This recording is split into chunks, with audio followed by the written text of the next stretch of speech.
naging vice service. And that's the job. Yorme, dati nyo rin po naging vice mayor si Dr. Hani Lacuna. So, she conceded already. You are asking, you actually said... Hi sa lahat ng bumubuo at miyembro ng God First Vloggers. Maraming salamat sa inyo sa patuloy niyong pagsuporta sa akin. So, huwag kayong mag-alala. Ingat! God First!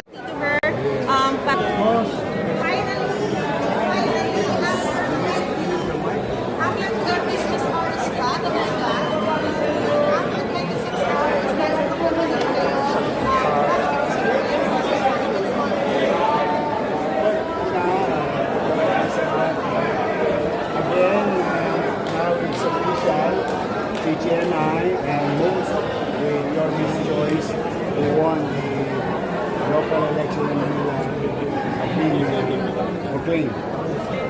So let me take this opportunity na magpasalamat ulit at walang hanggang pasasalamat sa aking mga minamahal na lolo't lola. I love you. Mga nanay, tatay natin na senior citizen. At siyempre yung ating mga batang Maynila for the overwhelming support. And I hope this is just a start of our journey together. The people and the government works hand in hand to have a better city of Kochi. Samahan niyo po kami. Isa pa lang po ito. But for the meantime, in the next few days, Chichi and I and the newly elected members of the City Council will meet in preparation of plans that we promised to our people. So, second, 26 hours. Baliwala yung hinintay namin 26 hours. 3 years na hintay ng taong bayan. So yung pag-ito namin 26 hours, maling kahaba. But when I said we should start healing ourselves simply because maraming mga masasakit na salita na naibato sa aming mga leader, sa amin, Chichi, ako, all other things. But again and again, I just wanted to lead the city with no hatred among each other. I think we should come up with any way of random kindness. Sa amin is success. At mas gusto ko yung iba't-iba't na lang. Sa the end of the day, tayo ng mga batang Maynila makikita sa kanya. And those people who come in and out of the city. So, we have an obligation to do in the coming 6 weeks. We will prepare. I think we need to do what we have to do for the people of Manila. So that's why we start from healing. Bati-bati na tayo. Ako, okay na ako. Nasaktan kami, don't get me wrong. Emotionally, psychologically, we were hurt. But the people overwhelmingly spoke. And that we respect. And we think that's good enough vindication for Chichi and I and the entire group. So we are very grateful about it. And we start moving on. And we move forward. And hopefully, with the help of people, we move fast. Moving forward. Mabalik ang kami kalasan, pag-ilisan, peace and order situation of the city, kapalakadan ng pamumuhay. And Chichi, leading the City Council, presiding over the sessions, will come up with their idea with regard to how to deliver the livelihood program that she promised to the city, and we will have.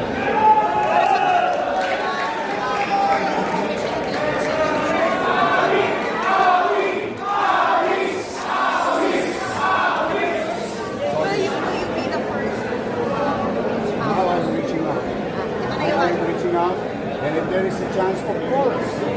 Why? You know, at the end of the day, we're going to be the citizen of the city. And I am obliged to do service for them. And that's the job. Your messenger naging Vice Mayor si Dr. Hani Lacuna. So she conceded already. You are asking, you actually said, she conceded already. She did. And then you are also calling for healing. So apart from this reaching out, will there be any other efforts to reach out exactly to her para talagang mas maging unified ang buong Maynila? Thank you, Maris, for asking me such question. Yes, we are. Of course, I did it before. I mean, many times. Even with former President Joseph Estrada, even to the point, Mayor Lee. In fact, not only that we reach out, tinanong pa nga ako kay Mayor Lee, paano mariresolve yung case and all that. Humingi pa ako ng leave. But in this case, of course, we will do so if we were allowed to be there. Every time ako, alam mo, marami na akong baldog sa buhay. Marami na akong pakokang sa bahay dahil sa pagkakadapa sa buhay. Maraming lapanan, marami na stumbling blocks. But at the end of the day, we should continue to value pagpapalaga sa nakaraan. At sa papalaga, ito pagpapalaga sa kinabukasan. Yes, I will. Ano ang pakiramdam na magbabalik kayo sa Maynila? Excited, but I know it's gonna be challenging because it's like doing it again. Parang back to zero. But to the people who are watching, sa ating mga kababayan, manatag kayo, I'll do my best. Bring back certainty, order, and clean in our city. I am. Well, that's what I did in the past. And even my predecessor, that's what we did. I think that's the norms. That's a normal way to do it so that we can move on. Kasi, this is not about us anymore. It's about the people of Pinoy.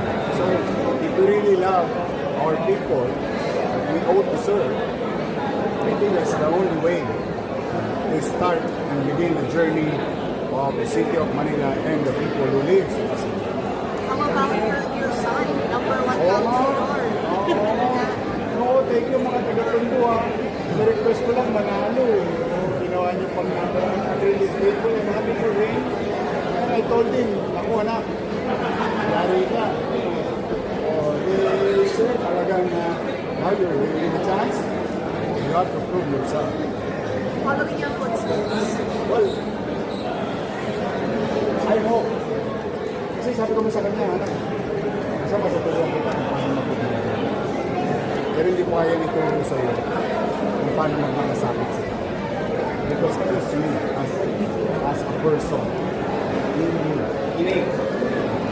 Kaya na naman, away yun eh. Ano siya, pusuhin niya eh. Madali siyang matak sa sitwasyon ng tao. Yan ang mahagin. Here's what's a good start.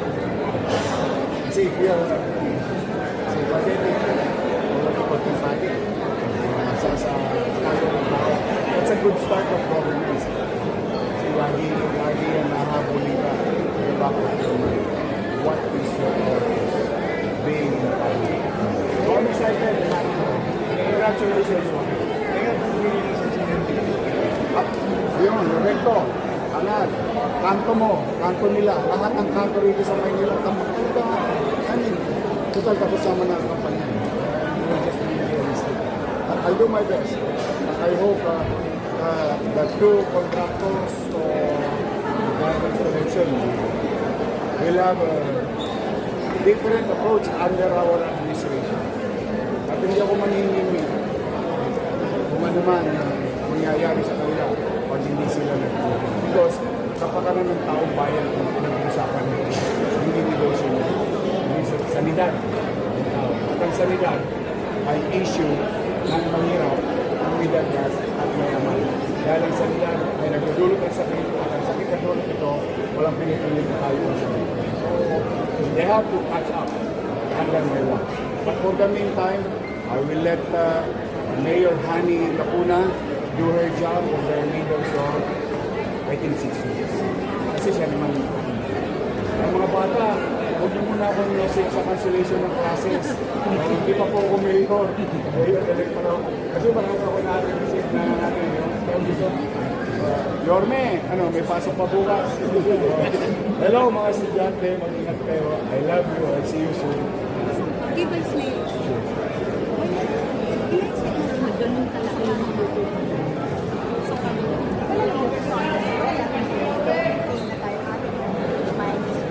Bring back hope in people's lives. Hindi ko inisip na tayo ng utang sa sakit. Kapag nandun at hawak mo ang sa klase na paglalangkan sa kanila.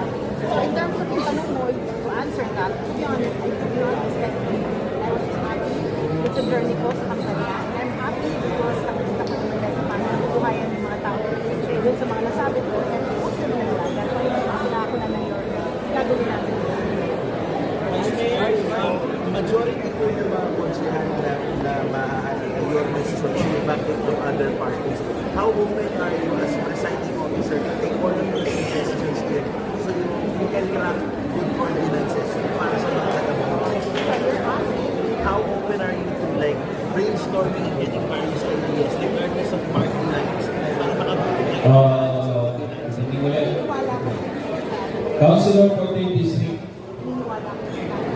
John Isip, Pamela Cuboso, Mayle Jensa, Tol Sargal, Karen Chulala, Captain Lau. Thank you. Thank you for helping us. Look at this. Thank you.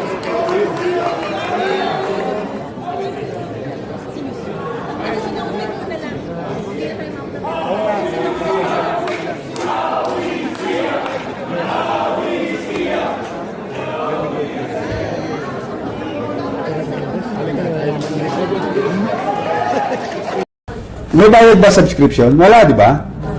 Click the button, subscribe, then click all.